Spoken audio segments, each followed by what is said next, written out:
Hey everyone, Vortex Garage here, and thought we'd grab the camera, give you a little update of some of the projects that we got going on here in the shop.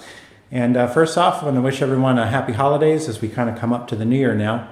And in terms of stuff we have going on in the shop, I think our last update we were pulling the transmission out of the Mountaineer. So we do have a couple new things we can share and a couple things we want to show you in the shop. But before we get to those, I do want to talk about some new videos that we're going to have coming up pretty soon.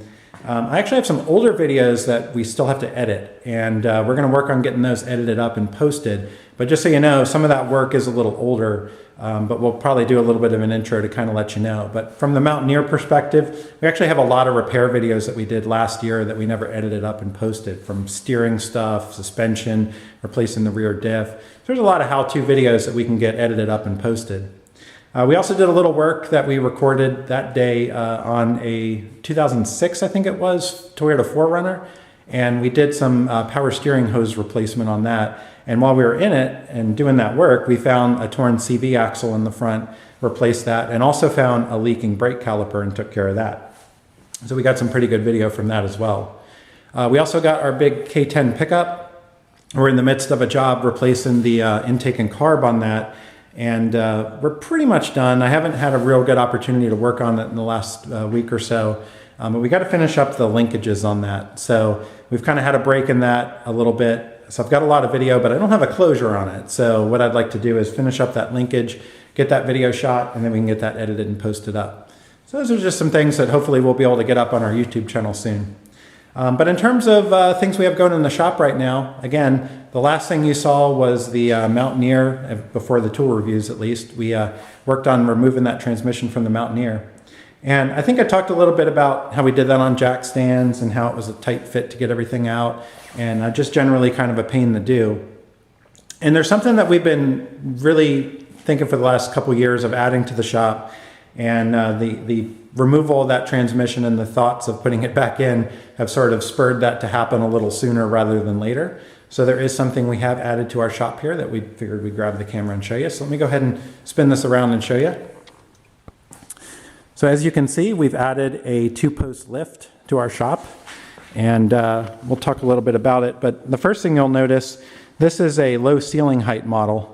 And the way you can tell that is it has the plate here on the floor. So this is where the hydraulic hoses and the leveling cables pass through, and as opposed to the high ceiling models in which they'll pass through a bar across the top. So there are a couple pros and cons, obviously. I'd say obviously the biggest pro for the low ceiling height model is it allows you to have a lift if you don't quite have the ceiling height that you'd normally need for a standard issue 2-post lift. Some of the downsides is the floor itself. So, you might not think about it right away, but if you kind of look at this, having this kind of hump in the middle of the floor here, obviously you got to drive over it, but it makes it a little bit harder as well if you've got stuff kind of rolling around on the floor. So let's say, you take a transmission out, you've got the transmission jack, you've got to wheel it back and around or be in front of that post. So it makes it harder to anything that's on wheels. You've kind of got to roll over that thing or go around it. So from a clear floor perspective, there is a couple things that are definitely not so good about having that. But the benefit, of course, is it allows you to install a lift if you've got a slightly lower ceiling. So in our case, I thought we were going to be good with a standard lift, 2-post lift with the crossbar up top. But remeasured the ceiling, I thought we were above 12 feet, but it turns out to be about 11 foot 6 inches. So it looked to be about 2 inches too short. So we ended up with just those little 2 inches of clearance. I ended up going with the low ceiling height model.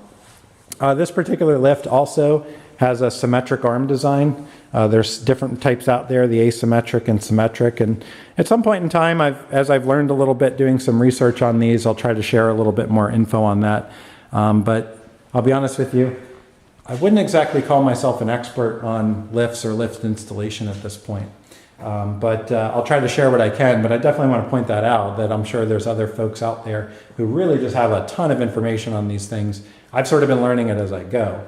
So a couple more things on ours. This is the one thing I learned about lifts as well is that there are more economical options out there. I really expected the price to be quite a bit higher. As you'll notice, there's one place you can go, like Greg Smith Equipment. If you check them out, you can see they've got some Atlas model ones, which are probably very similar to these Triton ones. These are sold by a place that's a little more local to us. I was actually referred to by someone at Cars and Coffee. And that's one reason I was more comfortable going with one of these economical kind of Chinese-made lifts. You know, obviously, there's a lot of people who will shy you away from them. Some people who say they're great. It's kind of the your mileage may vary thing. And anytime you're talking about lifting up, you know, a 4,000-pound car and getting under it, you want to be very careful about that. And a little more on that in a second. But in our particular case, got a really good recommendation, someone who's had this model for a couple years. It's worked very well for him. I was willing to kind of take that gamble, and well, we'll see how it goes, and I'll certainly share my experiences. But I do believe that a lot of these end up getting rebadged by different companies, whether they be someone local to you or something like Greg Smith Equipment, who does a lot of online sales. So I did mention, you know, we'll kind of learn a little bit about the safety aspects. So we're not actually ready to use our lift yet, although it is bolted down to the floor. The installation is not 100% done. So first off, we went ahead and had some epoxy used on the anchor bolts, and we've got to give that 24 hours to dry. We do have our wiring ran, which is good. I want to clean that up a little bit and try to make it look a little nicer.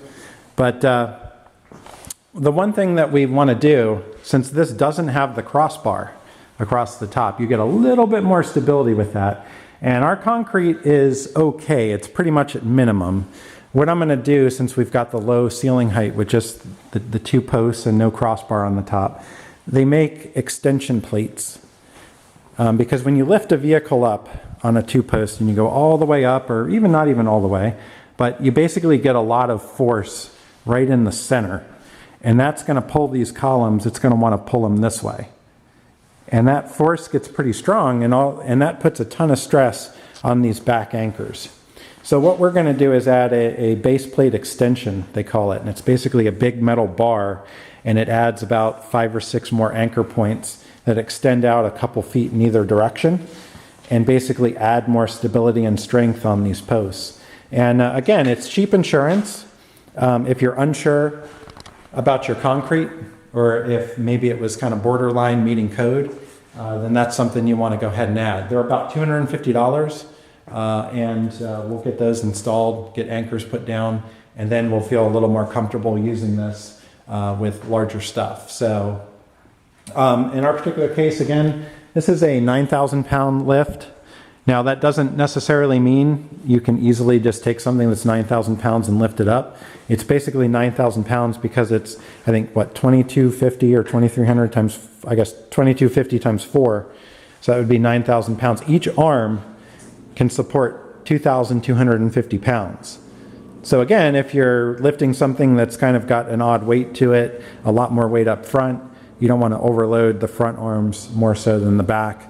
So again, it's yes, 9,000 pounds, but it's 9,000 pounds balanced. So there's a lot of new stuff that we have to learn with this, and I'm kind of taking the angle of care and caution more so than anything. I don't want to just bolt it in and assume that everything's going to be great, and there's, you know, cheap insurance of adding the base plate extensions and end up having a problem. So that's probably what we're going to do before we end up using this. So we've got those on order. They're coming in. We'll get those installed, and then we'll be able to utilize this for our Mountaineer. Mountaineer is just basically sitting waiting, and we actually still have to order the transmission, but I think I'm pretty confident where I'm going to get it. We've been looking at a number of different places that do rebuilds, trying to see also if there's a local place that I want to use. But in the end, I'm probably going to go with Powertrain Products. They do some advertisements on some of the Power Block TV stuff. But I did some research, called them up, got their rebuild sheet and some of what they do. And I think they do a pretty good job on these 5-speed Ford transmissions. I found places that have them a lot cheaper, maybe $500-600 cheaper. And you know, it's one of these deals. It's such a pain to get in and out. Even with a warranty, do I really want to take that risk, especially if I can't get a really good idea of what they're doing during the rebuild? So I'd rather find a place where I get a good sheet of what they do. They've got a pretty good reputation. And unless there's some other place I should be going, which you can certainly let me know, that's where I'm leaning to. And probably in the next week or two, we're going to fire off an order and have that shipped down. So that way we'll get the transmission. we'll have our base plate extensions in and be able to fully utilize our lift and feel very confident in its ability to lift stuff. And we'll be good to go. So the only other thing I can really update, two quick things. We've done a little bit of rearranging as the result of our lift coming in. So we've got our little seating area where we're going to hopefully just kind of hang out and shoot some video, maybe do some kind of car interview sort of stuff. We got these ottomans can move out of the way. So I've done some measurements from the center of the lift to here. It's about 9 feet, so it's probably longer than it looks on camera. And more than likely that should be just fine in terms of pulling the car in and not having anything in the way. Worst case, we can get rid of this and move it. We've got our computer, which we use for like All Data DIY is a good place to get online service manuals, so we use that a lot, going online to find stuff. And that should be pretty good. So I'm trying to think what else I want to show you. Real quick, let's go in here.